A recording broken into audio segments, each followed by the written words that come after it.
संबलपुर जिला जमनकीरा ब्लॉक अंतर्गत टिकिलापड़ा एसएसडी उच्च विद्यालय रे आज ब्लॉक स्तरीय विज्ञान मेला अनुष्ठित हो जाइछि।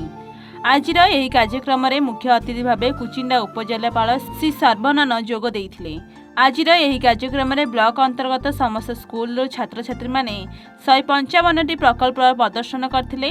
तत्सहित छात्र छात्री माने क्विज प्रतियोगिता रे मध्ये भाग नैथिबा देखिबाकु मिलिथिला। आज टिकलीपड़ा स्कूल ने आमर विज्ञान मेला अनुष्ठित होइछे जेने कि मोर टॉपिक सस्टेनेबल एग्रीकल्चर थिला आउ सेथिल लागि सस्टेनेबल एग्रीकल्चर लागि आमे बहुत आज के विज्ञान मेला लागि मु बहुत खुशी अछि और धन्यवाद।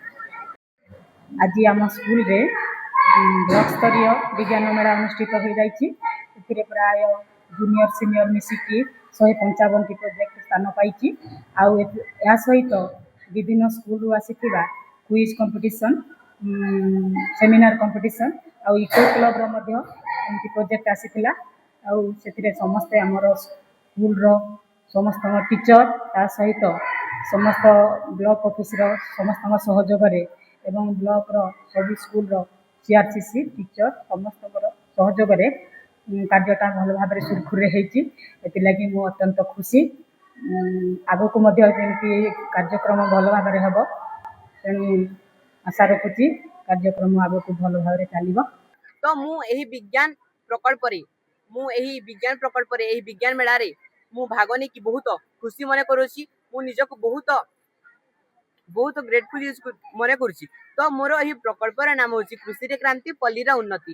तो यह द्वारा आम एठारे एपरी एक टेक्नोलोजी व्यवहार करूँ जो द्वारा आमर कृषि क्षेत्र में अधिक उन्नति हो पार जो फसल उत्पादन कर कृषक मैंने ताठू अधिक उत्पादन हो पार जो द्वारा आम ग्रामांचल रोकवा लोक मान जीविकार्जन उन्नत हो पार। तो आमर यही प्रकल्प आम हाइड्रोजेल तापर आमर नानोक्लेस सीड कोटिंग पद्धति एवं आमर सोलार ड्रायर ता सहित गोटे ESP32 नाम गोटे AI टेक्नोलोजी व्यवहार करूँ।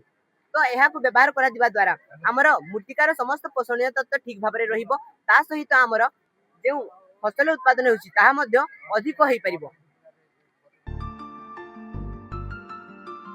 जमनकीरारु सत्यप्रिय महापात्रଙ୍କ रिपोर्ट एवं ओडिशा।